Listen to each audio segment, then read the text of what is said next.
பொதுவாக வாழ்க்கையை பற்றின புரிதல் ஒவ்வொருத்தருக்கும் வரும்போது தன் வாழ்க்கையை தான் அனுபவிக்க வேண்டும் என்ற எண்ணமானது இயற்கையாகவே வரும்.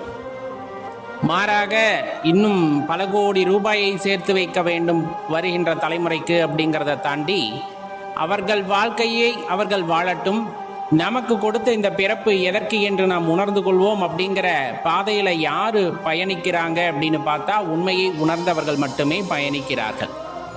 அப்படிப்பட்டவர்களில் நீங்களும் ஒருவரா அப்படிங்கிறத மட்டும் சிந்தித்து பாருங்க, உங்களுக்கு விடை தெரிஞ்சிடும். பொதுவாக சொல்ல போனால் இப்போ நம்ம அப்பாவோட பேரை கேட்டால் உடனே சொல்லுவோம், தாத்தாவோட பேரை கேட்டால் உடனே சொல்லுவோம். தாத்தாவோட ஐயா பேரை கேட்டோம்னா கொஞ்சம் யோசிப்பாங்க. அதுக்கு முன்னாடி இருக்கவங்களோட பெயர்லாம் கேட்டால் ஒரு 4-5 தலைமுறைக்கு வந்துட்டு ஞாபகம் வைத்திருப்பார்கள். ஆனால் அதுக்கு மேலே போகும்போது தடுமாற ஆரம்பிப்பாங்க, தெரியலை, சொல்லலை, கேட்டுக்கலை. இந்த மாதிரி ஒரு சிலர் 10 தலைமுறை வரையிலும் தெரிஞ்சு வச்சிருப்பாங்க. சரி, இந்த உலகம் தோன்றி எத்தனை ஆண்டுகள் ஆகிறது? அந்த வரிசையிலே நாம் தலைமுறைகளை நாம் ஞாபகத்தில் வைத்திருக்கிறோமா அப்படிங்கிற அந்த ஒரு கேள்வியை நம்ம மனசுக்குள்ளே கேட்டு பார்த்துக்குங்க. எல்லாத்துக்குமான விடை உங்களுக்கு கிடைத்துவிடும். ஏன் இப்படி சொல்கிறோம் அப்படின்னா, எப்பேற்பட்டவராக இருந்தாலும் இந்த பூமிக்கு வந்த யாத்திரை முடிந்து திரும்பி செல்கிறார்கள் என்றால் ஒரு குறிப்பிட்ட காலகட்டத்திற்கு பிறகு அவர்களை இந்த பூமியில் இருப்பவர்கள் மறப்பார்கள். நீங்கள் என்ன நல்லது செஞ்சிருந்தாலும் சரி, அவர்கள் ஞாபகத்தில் வைத்துக் கொள்ள மாட்டார்கள். ஏனென்றால் அவர்களுக்கென்று ஒரு வாழ்க்கை அமைய பெற்றிருக்கும். அதை வாழ்வதற்கே அவர்களுக்கு நேரம் சரியாக இருக்கும். அவர்கள் கொண்டு வந்த கர்மாவை கழிப்பதற்கே அவர்களுக்கு நேரம் சரியாக இருக்கும் என்னும் பொழுது உங்களை அவர்கள் ஞாபகத்தில் வைத்துக் கொள்ள வேண்டும் என்ற அவசியம் இல்லாமல் போகும். அப்ப யாருக்காக ஓடி ஓடி சம்பாதிக்கிறோம்? எதற்காக ஓடி ஓடி சம்பாதிக்கிறோம்? எல்லாத்து மனசுக்குள்ளேயும் ஒரு ஏக்கம் இருக்கும்.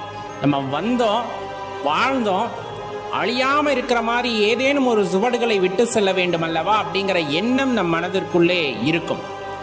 அதற்காக எவ்வளவோ பாடுபடுவோம். குறைஞ்சபட்சம் நம்முடைய குழந்தைகள், அவர்களுடைய குழந்தைகளாவது ஞாபகம் வைத்துக் கொள்ள வேண்டுமே என்றதற்காகத்தான் பெரும்பாலுமான நபர்கள் வாழ்க்கையை கடத்தி கொண்டு இருக்கிறார்கள்.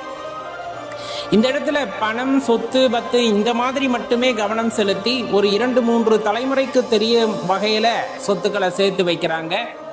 ஆனா ஒரு சிலர் காலத்தை தாண்டியும் அவர்களின் பெயரை நிலைநிறுத்தி செல்கிறார்கள். அது எப்படி அப்படிங்கிறதான் நம்ம இந்த இடத்துல தெளிவா தெரிஞ்சுக்கணும். நிறைய சொல்லலாம், உதாரணத்துக்கு நிறைய சொல்லலாம்.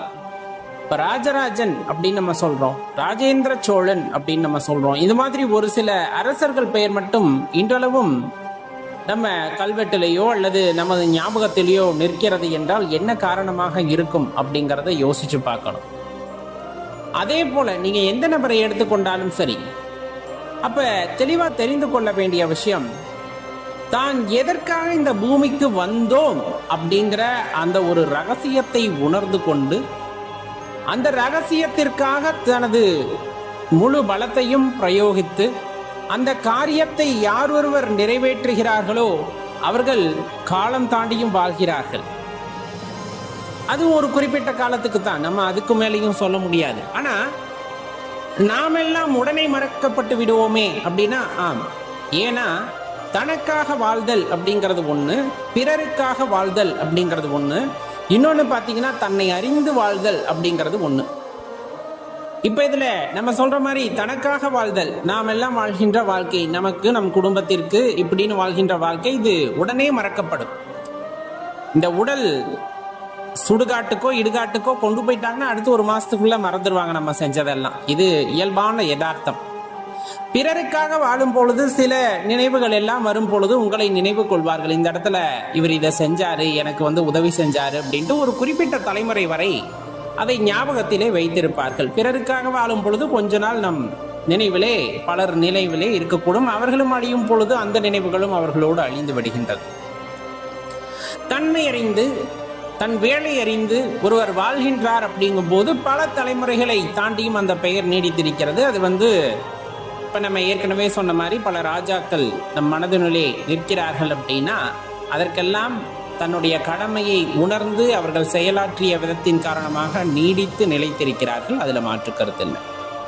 அதையும் தாண்டி நாம் தொடர்ந்து வாழ வேண்டும் என்று ஆசைப்பட்டார், தொடர்ந்து வாழ வேண்டும் அல்லது இந்த பூ உலகிலே நம் பெயர் நிலைத்திருக்க வேண்டும் அப்படின்னு நினைச்சிங்க அப்படின்னா பல யுகங்களையும் கடந்து பல யுகங்கள் கடந்து பல்லாயிரம் ஆண்டுகள் கடந்து இன்னும் நம் சித்த பெருமக்களுடைய பெயர்களை நாம் நினைவிலே நிறுத்தி இருக்கின்றோம். பல நூறு ஆண்டுகள் கடந்தாலும் நமது நினைவிலே நாயன்மார்கள் பெயர் நிற்கின்றது, ஆழ்வார்கள் பெயர் நிற்கிறதுனா காரணம் தன்னை உணர்ந்த நிலையில் அவர்கள் இறைவனையும் உணர்ந்தார்கள்.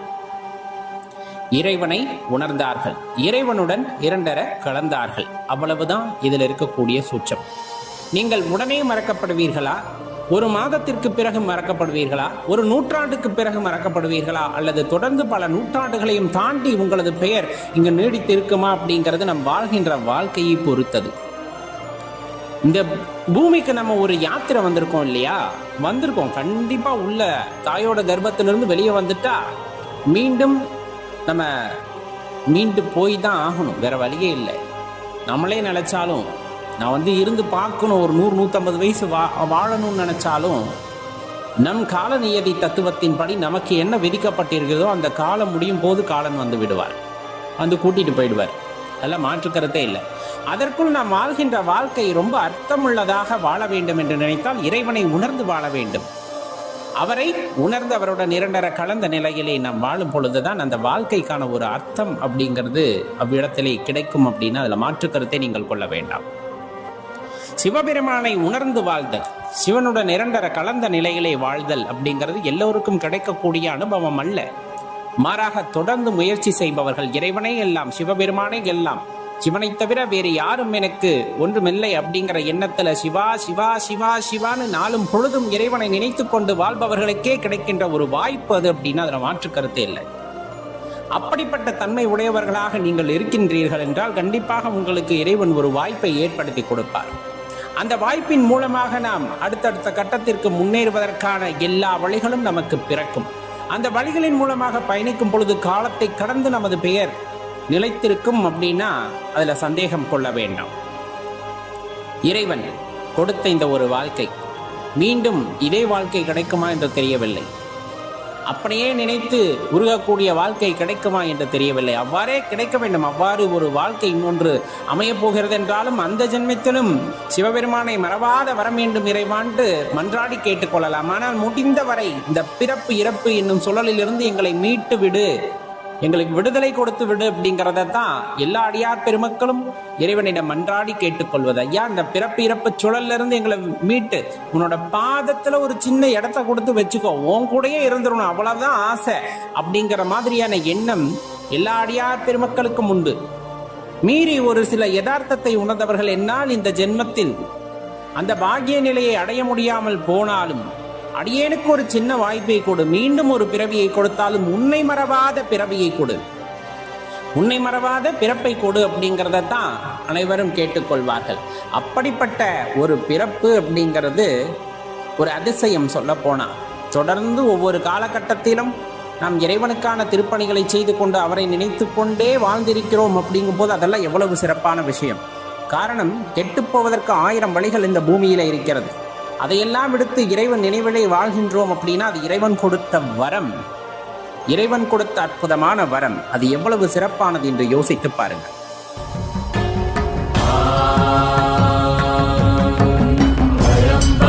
யஜாமஹே சுகந்திம் புஷ்டிவர்தனம் பூர்வாருகமிவ பந்தனான்